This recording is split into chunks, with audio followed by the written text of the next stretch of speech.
करुणावतारं संसारसारं भुजगेन्द्रहारं। Hi viewers, আমার নাম প্রীতেশ। আজ আমার প্রথম ব্লগ, তো মহাদেবের নাম করে শুরু করা যাক। তো আমরা সকাল সকাল স্টেশনে চলে এসেছি ট্রেনের জন্য। তো অবশেষে ট্রেন চলে এসেছে, তো এবার যাওয়া যাক। ট্রেনে মনে হচ্ছে অনেক ভিড় আছে, তো বাই দ্য ওয়ে দেখাই যাক ট্রেনে সবাই আছে। অবশেষে ট্রেনে চেপে গেছি এবং জানলার ধারেও সিট পেয়ে গেছি। তার কারণ আজ হচ্ছে অফ ডে, মানে মঙ্গলবার, সেই কারণে আজ অতটাও ভিড় নেই ট্রেনে। সব থেকে বড় কথা, আজ রোদ নেই এবং বৃষ্টির দিন। আমরা এবার পৌঁছাবার পথে চলে এসেছি, গঙ্গায় স্নান করে জল ভরবো। আর একটা কথা হলো যে আমাদের স্টেশনে নামার ভিডিওটা ক্লিপটা ডিলিট হয়ে যাওয়ার কারণে আমরা খুব দুঃখিত। অনেক দিন পরেই আমাদের ফ্যামিলিদের সঙ্গে দেখা হলো এবং আমরা খুব এক্সাইটেড।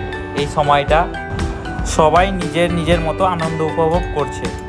আপনারা ক্যাপশন দেখে তো বুঝতেই পেরেছেন আমরা কোথায় এসেছি।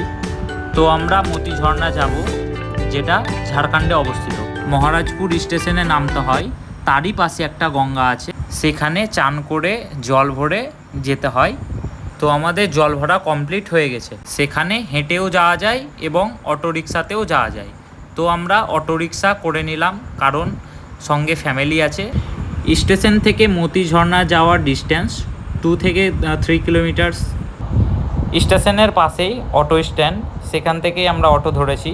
অটোতে যেতে আমাদের সময় লেগেছে 5 থেকে 10 মিনিট। তার কারণ দেখতেই পাচ্ছেন যে বৃষ্টির সময়, রাস্তাঘাট খারাপ। এই রাস্তা দিয়ে আমরা পাহাড়ের দিকে উঠছি। এক একজনের অটোতে 20 টাকা করে ভাড়া লেগেছে। এই ভাড়াটা চালু দিনে, মানে সোমবার, বেশিও লাগতে পারে। ভিডিওতে বোঝা যাচ্ছে কি না বুঝতে পারছি না, কিন্তু সামনে থেকে অনেক সুন্দর দৃশ্য। আমরা এখানে অসুবিধায় পড়ে গেছিলাম, তার কারণ পাহাড়ে অটোটা উঠতে পারছিল না, তাই আমাদেরকে ঠেলতে হয়েছিল। আমরা আর কিছুক্ষণের মধ্যে পৌঁছে যাব। আমরা কথা বলতে বলতে পৌঁছে গেছি। দেখুন সামনের গেটটা কত সুন্দর সাজিয়েছে। সামনেই যে রেড কালারের ঘরটা দেখতে পাচ্ছেন, সেখান থেকে আমাদেরকে টিকিট কাটতে হয়েছিল। পার হেড 5 টাকা করে নিয়েছিল। আমরা গেটে প্রবেশ করে গেছি। আর একটা আমাদের অভিজ্ঞতা থেকে জানাতে চাই যে আপনারা খোলা পাত্রে জল নিয়ে আসবেন না, তার কারণ দূরত্বটা অনেক বেশি। জল নিয়ে আসতে জল পড়ে যায়। এর জন্য আপনারা ঢাকনা লাগা পাত্র নিয়ে আসবেন। দেখুন সামনে ঝর্ণা, কত সুন্দর পরিবেশ, পাহাড়, চারিপাশে গাছ, চারিদিকে গাছ। তো যারা প্রকৃতি প্রেমী তাদের জন্য খুব সুন্দর পরিবেশ। একটু হেঁটে গিয়েই শিব মন্দির পৌঁছে যাব। আর এটা আমার প্রথম এক্সপিরিয়েন্স, তো খুব ভালো লাগলো। ভিডিওতে ঝর্ণাটা কেমন লাগছে বলতে পারছি না, কিন্তু সামনে থেকে খুব সুন্দর। ফাইনালি আমরা মন্দিরের গেটে চলে এসেছি। এই মন্দিরটি পাহাড়ের ভিতরে অবস্থিত, এর কারণে এখানে নিচু হয়ে পুজো করতে হয়। ভিডিওতে তো আপনারা দেখতেই পাচ্ছেন। চলুন পূজাটা করেই এসে কথা বলছি। ভিডিওতে দেখতেই পাচ্ছেন সামনে শিবের পূজা হচ্ছে। তো চলুন জায়গাটা ঘুরে দেখা যাক। তার সঙ্গে সঙ্গে আমরা পুজোটাও কমপ্লিট করে দেই। আপনারা ভিডিওটা লাস্ট পর্যন্ত দেখতে থাকুন। तू ही जाने क्या बुरा है क्या भला, तेरे रास्ते पे मैं तो आंख मूंद के। আপনারা দেখতেই পারছেন যে কত অসুবিধার মধ্যে আমরা ভিডিওটা করছি। যতটা পারছি আপনাদেরকে জানাবার চেষ্টা করছি। नमो नमो शंकर भोलेनाथ शंकर त्रिलोकनाथ शंभु हे शिवाय शंकर। नमो नमो शंकर भोलेनाथ।